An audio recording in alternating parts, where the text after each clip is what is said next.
Hello, I'm just thinking about a few things and I got this red book. So I was thinking back to when I was younger, and there used to be a program on the television called This Is Your Life. And people in the UK would know about this. I don't know if it was in other countries. But there was this program on the TV called This Is Your Life. And it was Eamon Andrews, and you might remember it. Eamon Andrews would bring out his red book, and he would say, that it was about a particular person's life, and this is what they achieved, and these are all the people that were in their life, and they met along the way, and the good that they did, and stuff like that. And I was wondering if you had a red book of This Is Your Life, or if you were on that program, what would your life look like, and would it be a life that you were happy with? Because for me, like, living a happy life and being content and peaceful and all that is kind of simple. There's a lot of stuff that can get in the way for people. So I was wondering again, what gets in the way for you? And also, for me, it's all about presence. So when we're present in the current moment, it's a lot easier. It's about awareness. It's about, hello, Ben. Hello, Lil. I hope I said that right. Hello, Scott. How are you? I was just talking about This Is Your Life with Eamon Andrews when he had his red book. And he would look at the person's life and the people that they met and the things that they achieved. And if we all had a red book of our lives, would we be happy with, hi Anna, would we be happy with what was in it? Would we have, hi Paul, would we have achieved all the things that we want to achieve yet? What would you like to be in it that you haven't already achieved? What goals, when you look at your life as a whole, what goals would you like to have achieved? I mean, I wrote a book last year. That's one of the things that I always said. I would like to write a book one day. So that's one thing I've done, and I can write more books now, but that was one thing that was on my I will do that one day list. So if you looked at your lives now, what have you achieved? Everything you want to achieve? What kind of things do you want to do? Hello. Hello. What gets in the way of you living your best life, in other words? For a lot of people, I think what gets in the way is their thinking. I mean, people think things about not being able to do things, or being afraid to fail, and all of that stuff. But it's quite simple, really. I find it's quite simple in that when we say present, and none of that stuff is real anyway, so there's no point even thinking about it. So for me, it's just staying present. It's like here, I'm here now. I had a call this morning. I did quite a lot of stuff yesterday. I did lots and lots of tasks yesterday, but it wasn't a to-do list. It was kind of like I focused on one thing at a time. So everything that I did, even though I achieved a lot of stuff, everything that I did, someone's written a book a few years ago, Paul. I'm currently finishing another one. That's really good. Everything I did yesterday, I kind of focused on one thing at a time. So I was present with each one, and they add up. Be interested to know, Paul, how you wrote your book. I know that I wrote mine by chunking it down into 31 days and writing 1,000 words a day. So, and I didn't have a title. I didn't have a title at the beginning. I didn't really have a focus. All I did was write every day about something that inspired me. Love you too, EFC Murdoch. Thank you. So for me, that was easier. I've actually started writing again. And this time I had a bit of a focus. And I've been looking at a different subject. And I'm already starting to feel like it's not what I want to write about. And that's okay. So I'm starting to kind of feel like there's something else I need to write about.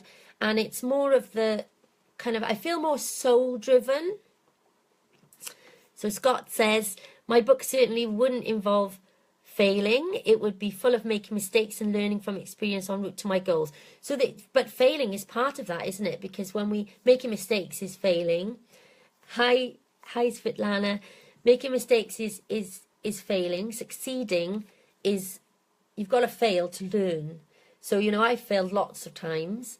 And at the moment, I'm writing and thinking, I'm not feeling this. This isn't what I want to write. I'm feeling more soul-driven. I'm feeling like I want to write more about the kind of the spiritual presence and the kind of ease of life and all of that stuff. And I was writing yesterday about what legacy do I want to leave? What, you know, what do I want to pass on? And I think that is more important for me to pass on than the other stuff. The focus is different. It's much more kind of open. Hi, Michael. Hi. So, yeah, we were talking about This Is Your Life is a programme that used to be in the UK. I don't know if they did it in other countries. And Eamon Andrews had a red book. And he would look at someone's life and all the people that were in it. And they would all come into the studio and they would sit with the person. As long as you pick yourself up and carry on. Failing is a learning curve. Yeah, it is. I think you need some readjusting sometimes. Like I'm readjusting because I've started writing and I'm not feeling it and I'm feeling more soul driven in this other direction. So it's just a readjusting. Like at the beginning of the year, when people were looking at like resolutions and stuff like that, I didn't look at resolutions. Hi, Christine. I didn't look at resolutions. I looked more at what my focus was for the following year. Hi, Robert. What my focus was for the following year. And I wanted to focus, bring it back to simplicity and focus on what works. So I felt like I kind of stretched myself towards the end of the year. And it's easy to get distracted and it's easy to get creative and it's easy to go and do lots of other things. And they were all good and they brought lots of things in as well. I had 2 shortlists for awards. I wrote my book. There was lots of really good stuff that came in. But it's readjustment. You're just readjusting.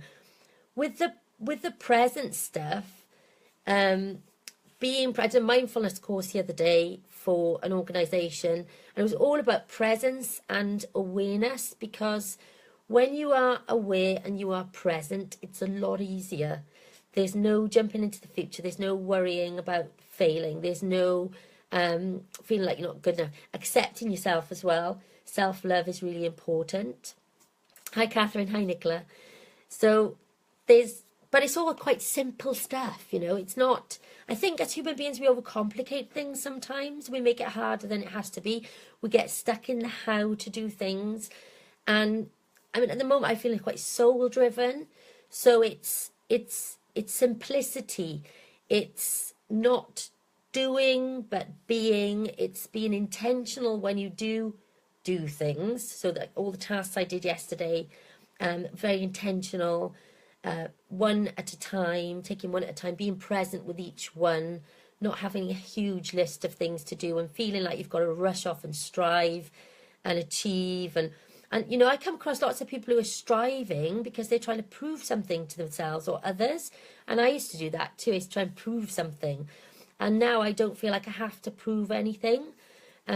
Either to others or myself. I feel more soul driven in terms of if I want to write, it's because, you know, I feel like it, because my soul wants to write. And that's why kind of the stuff that I was writing about was some past stuff that didn't really feel like it was something I needed to write about because it's kind of put to bed. So I feel like more of the kind of the stuff I'm doing now is what I need to write about. The simple stuff, bringing it back to simplicity, because it is really, really simple. This is your life, you know, this is not a trial run.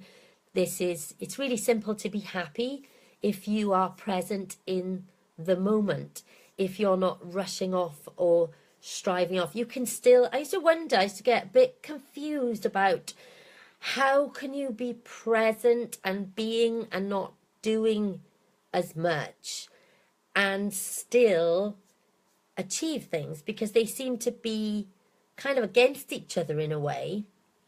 But I'm finding now with the more the soul-driven feeling, that things still get done. It's more intentional.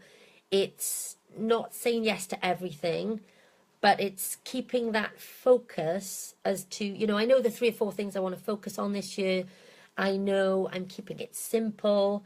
I know I'm being present. My energy is a really important, the energy that you're being. So it's a kind of calm energy, rather than when you're striving, you're rushing off. It's a completely different energy. You miss things. I think you go so fast that you kind of miss opportunities, you miss connection. So connection is a big one for me this year as well, connecting with other people, and more deeply. So it's not rushing that. It's not rushing into things, but just being slow and present with things. And it's so much nicer, actually. So hi Irene, and hi Michelle. So this is your life. If you were on Eamon Andrews, this is your life. What would your life look like? Would you have achieved everything that you wanted to achieve? Are there things you still want to achieve? And is it kind of, I think the most important thing in life, and I've been going into schools and doing some workshops as well, is to say that the most important thing, I think, is to be happy in life. Lots of people think they can't be happy yet until they get something. People think they can't be happy until their children grow up. I'll be happy when that happens. I'll be happy when I get that car. I'll be happy when I get that job. I'll be happy when my children have grown up. That's not how it works. You know, even striving, I'll be happy when I've achieved that. I'll be happy when I've written my book. Those kinds of things. Because what I found when I was striving a lot last year, and what I found was when you get there, the joy of it is really short-lived. It doesn't last long. You get that feeling of achieving, and it feels great, but it doesn't last long. And then you have to achieve something else, and then you have to achieve something else. And the in-between moments, that's your life, and you're not having that great feeling. So the idea is to be present, to have awareness, to slow down. Slowing down is really important, to connect with others, because, you know, none of us are on an island, do we? Connect with others, and to experience joy in everything that you do, every moment.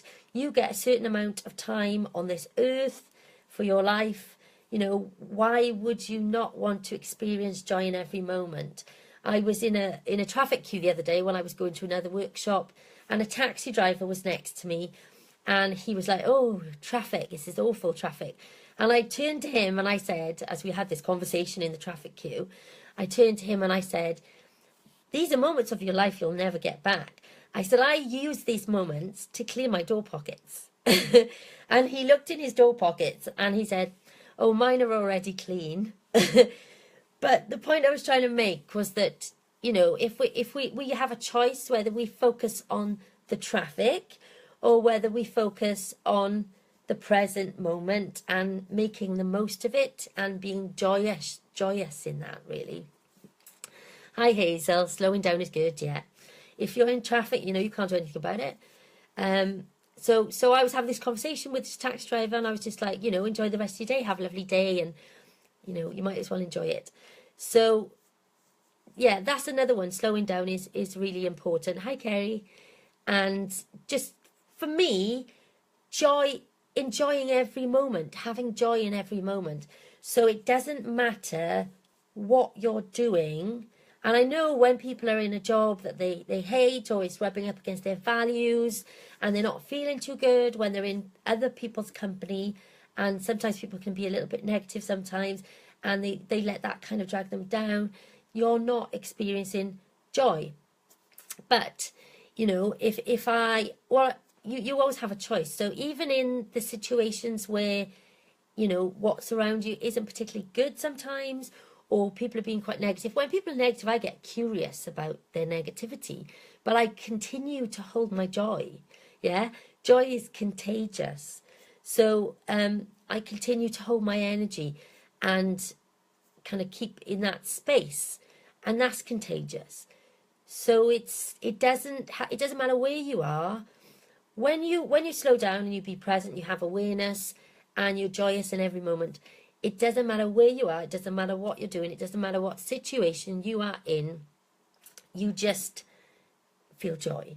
So that's really good. And for me, that's really simple as well.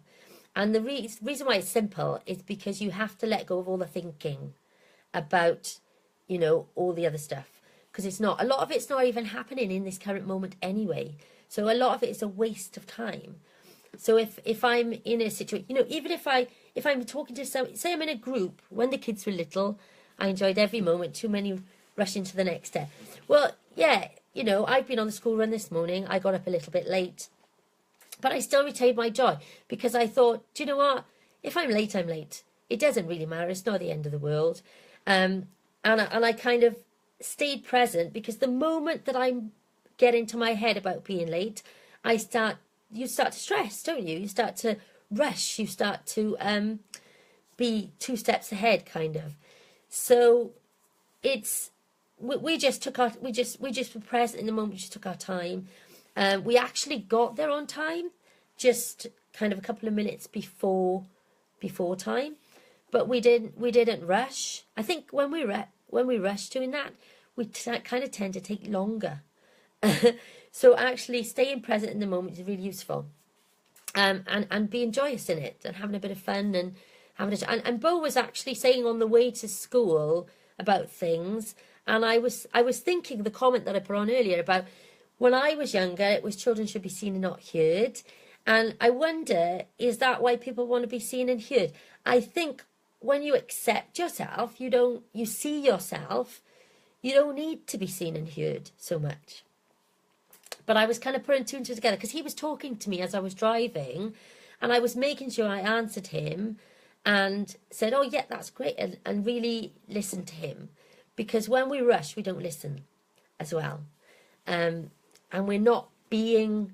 I think it's much more important to slow down and be with whoever we're with and show up as ourselves and show up in the moment than it is to... When we rush off, we miss a lot. We miss a lot of things.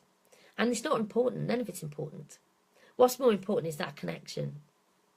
And actually being with that person and connecting with that person. And connecting with ourselves. Because when we rush off, we don't connect with ourselves either. We lose the connection with ourselves. So, it's... I think slowing down... I've slowed down a lot with children too, with Bo. Because I used to be kind of rushing off. On the weekends, I used to find it quite difficult that I couldn't work. And I would be like, oh, I can't do any work. And kind of rushing. But that just used to spoil my enjoyment of the weekend. So that didn't work. So now I've just learned to let go of a lot of stuff. I've let go of that. I don't tend to work at the weekends now. I tend to be present with Bo. And then when I get to the week and he's in school, that's when I work. So I kind of separated it a bit. Now and again, I have to do some work while he's around. And then I used to stress. I did Skype sessions once and he was throwing bananas at the screen. And I used to stress about that. But I realised I was doing he should behave himself. Or I should be able to do work while he's there. And what I realised was I can do it while he's there, but it's different. It's not, it's just a different kind of thing because he's there. And the shoulding that I was doing in my head was actually making it worse. So I do try and keep it kind of separate. But if it happens to kind of come together, I don't worry about it now. I did a Skype session a week or 2 ago when he was here. Just not a coaching session, just a connection. So I tend to do just connection sessions just to connect with people when that happens. And he's popping in and saying hello, and I'm just like, this is Bo. Say hello, Bo. So it's kind of like not worrying about it, letting go of it all, and just seeing what happens. It doesn't matter. So yeah, we get in our heads a bit about things, I think. So what kind of things for you, what kind of things get in the way of you enjoying being enjoying every moment of your life. And we've talked about the children getting in, being around children. It's not the children, it's what we do in our heads when the children are there. Yeah. I had an incident recently when my dad had to go to hospital. So we all pulled together, we all stayed present, pulled together and did a little bit. Kane went and covered some of his shift at the pub. I drove him to hospital. We were in the hospital and it was a long wait. And he was saying, I've been here a while now and, there seems to be everyone coming in and they're all going in before me. And I said, you just have to enjoy it, Dad. You just have to enjoy the moment. It's like Bo was playing in the children's corner. I was chatting to someone next to me. They were saying, oh, he's a bottle of pop, Bo, isn't he? And I was like, yeah. So I said, I'll go and ask where you are, because that's what I can do about it. I can go and ask to make sure they haven't forgotten you and you are on the list. So I went and did that, and they said he's next. And then even after they said he's next, 3 or 4 people went in before him. But I said, look, it's prioritised, so you just got to sit here and wait and enjoy waiting. That's it. There's nothing more that you can, stressing about it isn't gonna do anything. So I was like, would you like a coffee? When I broke down in my car recently, I broke down about 6 miles outside of my limit, because I've only got an 11-mile limit on my thing, which I'm going to extend now because I just took the shortest one and didn't really think about it, but I need to extend it. So I broke down outside of that, so I had to drive for around 6 or 7 miles with my car sounding like a tractor. And everybody was going, you do know your car sounds really loud? And I'm like, yeah, that's fine. Because I knew what I was doing and I don't really worry about what other people think anymore. So I was just like, yeah, thanks for telling me. I know, it's great. I'm just driving a little bit further. That's fine. So I managed to pull into where there was a coffee shop and a Greggs. And then I just phoned the RAC, went to Greggs, got myself a coffee, got the RAC man a coffee, and thought, okay, there's nothing I can do about it. If it's broke, it's broke. I'll deal with it then. It's broken down and hopefully they can fix it. But I'm going to enjoy coffee while I wait. So it's being present in the moment. It doesn't matter what's going on around you. And actually, all that was wrong with it was a spark plug had blown out. And he was able to just put it back in. And it's been fine. So it's easy to rush into, and I did think, oh gosh, head gasket maybe. But it's easy to rush into that. And actually, that's all that was wrong with it. So it's staying present. So Karen said, I love this. Thanks, Karen. Hazel said, yes, take time out. Day, no work, down to check emails twice a day. Me, time planning, you time. So I think, what you mean by that? Is it work down to check? So just checking emails twice a day. Emails are a bit of a distraction sometimes. And phones, because your phone is always on. You've always got it, and it's easy to go in and look. And sometimes, like, if you're in flow with something, you can lose the flow. And I'll tell you what I did recently is I switched off my messenger, because I would be doing stuff in the day, because my work day, when Bo isn't around, is the time that I am going to be more productive and get things done. So what I did was I switched off my messenger, and I only go and look at that kind of thing now after 5, or when I finish after 4, 5 o'clock. I've just put myself as offline, so I'm still there, but I'm offline. So yeah, planning time is something. I think time management is quite hard work. What I tend to do is just like be more soul driven, focus on a couple of things, because I know the 3 things or 4 things I want to focus on. And then I make sure that everything I do works towards that. And that keeps it simple for me. Others don't like it when you change your routine, but you feel better. Well, you have to do what's best for you. And actually, they have to do what's best for them.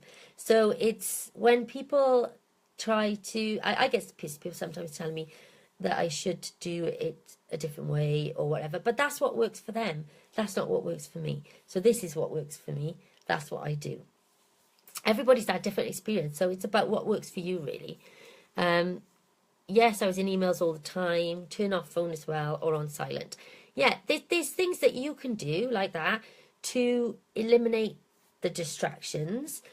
But I find having a couple of things to focus on. So, like for this year, I have a couple of things that I am focusing on. Yeah, write a list each day, tick off when done. Yeah, I don't tend to like to-do lists. For me, it doesn't, to-do lists tend to get longer. But I do kind of, like when I had a lot to do the other day, I didn't know I had a lot to do. They just kind of came out one at a time, and I kind of wrote it down, and then I did it. So I tackled it one at a time. But yeah, it's time management for me. It's like you can't really. It's like managing it feels. I think for me, controlling anything or managing anything feels hard work.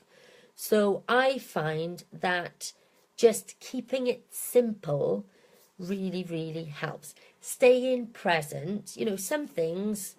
I haven't got a lot to do today. I did a lot yesterday. I haven't got a lot to do today. Actually, I had a 10 o'clock Skype call.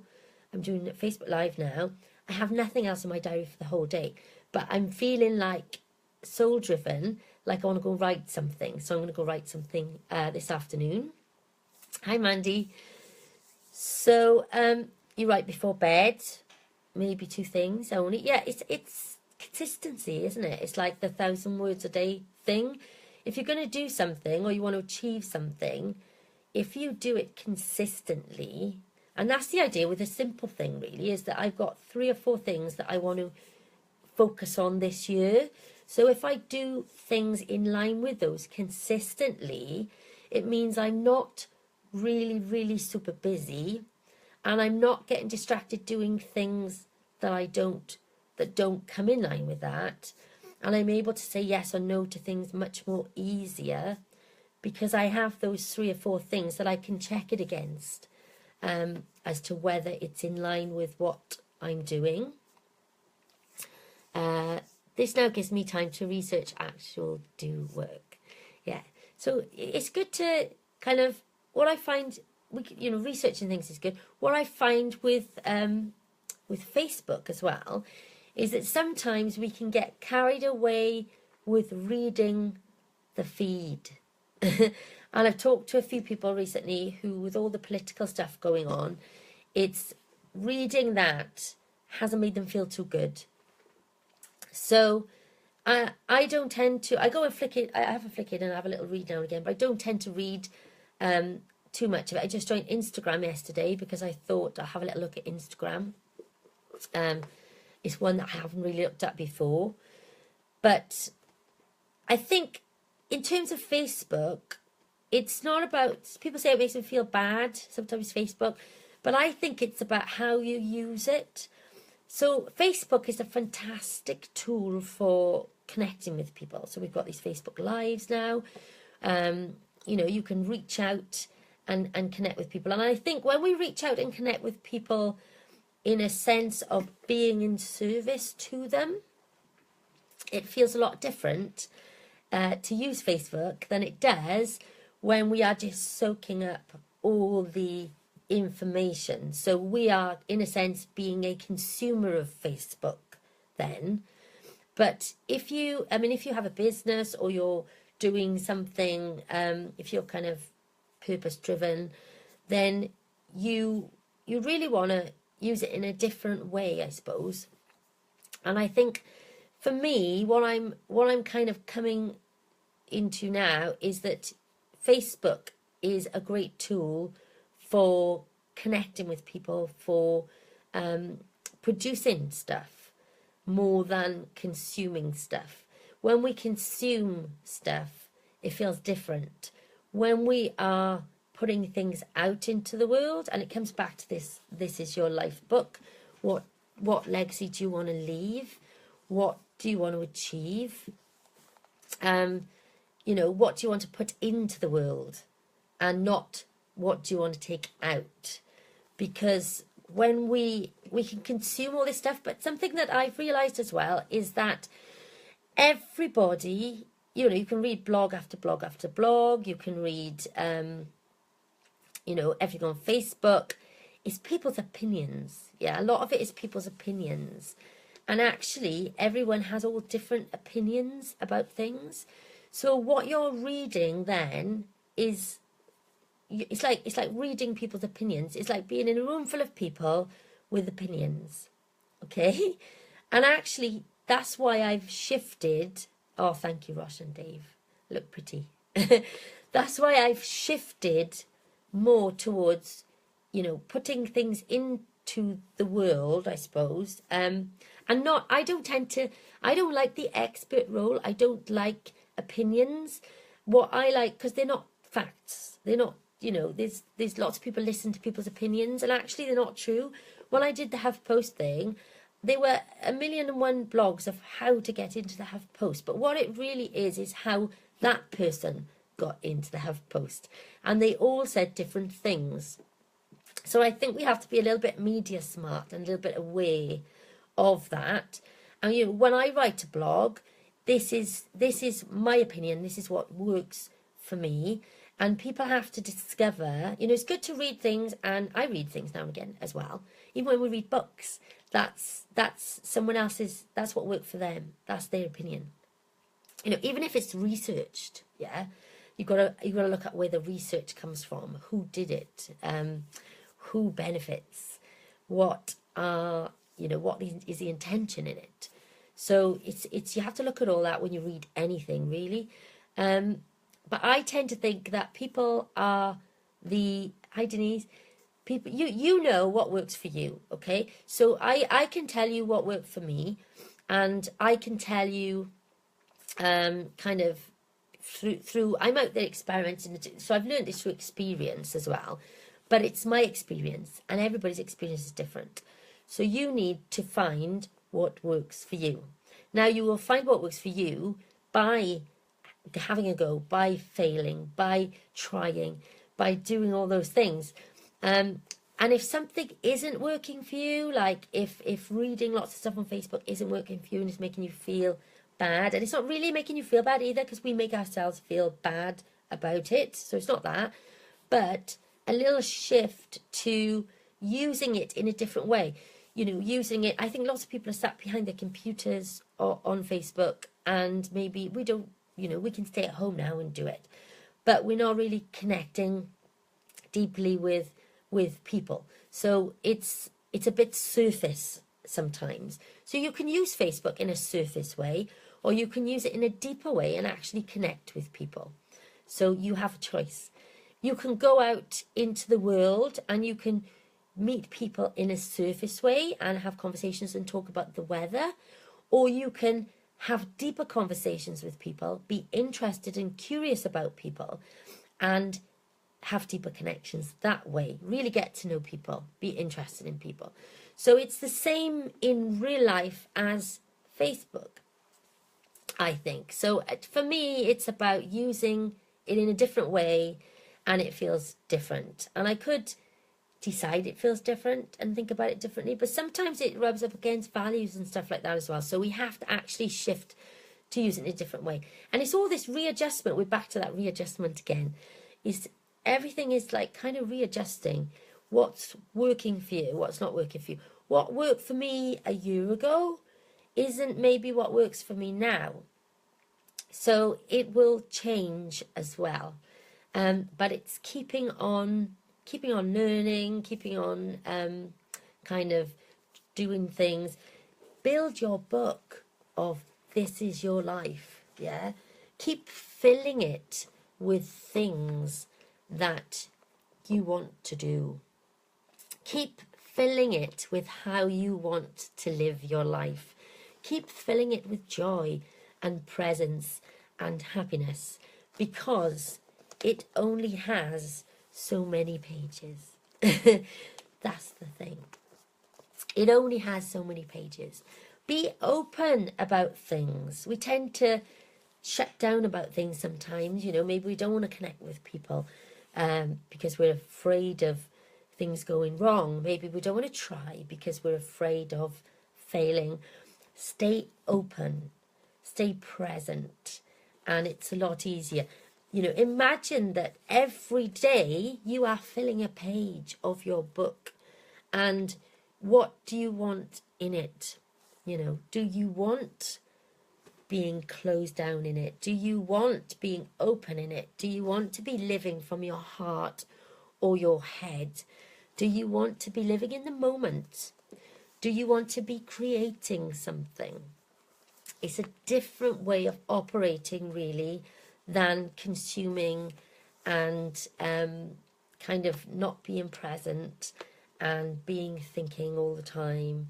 It's just a different way of operating, but it's so much nicer. And by the end of it, your book, you know, will be something, you know, this is your life. Your life and your book will be an interesting read. So has anybody got any questions about anything that we've talked about today on this Facebook Live? Any questions? Are you all living in the moment and filling up your book with amazing things? Yeah.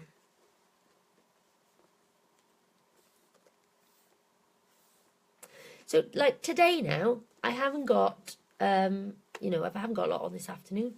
So I can think, what would I like if I had to fill up a page of my book, my This Is Your Life book, yeah? If I had to fill up a page of my book, how do I want to spend it this afternoon? What do I want to create? Maybe I can create something to serve others. Maybe I can write something of my own book, like a chapter or something of my own book. How do I want to, because this afternoon, I won't get that time back, you know, and you can spend it stressing or thinking or not being present, but actually, I want to spend the next few hours the best I possibly can. I want to spend it in joy and in soulfulness and, you know, doing things. So I'm going to do some writing. Think about how are you going to spend your afternoon? Because like your afternoon, by tomorrow it'll be gone, won't it? That afternoon will be history. How do you want to spend your afternoon? So have a lovely afternoon. I hope you spend it in the best possible way. And it is a page in your life. So, you know, use it wisely. And I'll catch you again soon. Okay, bye.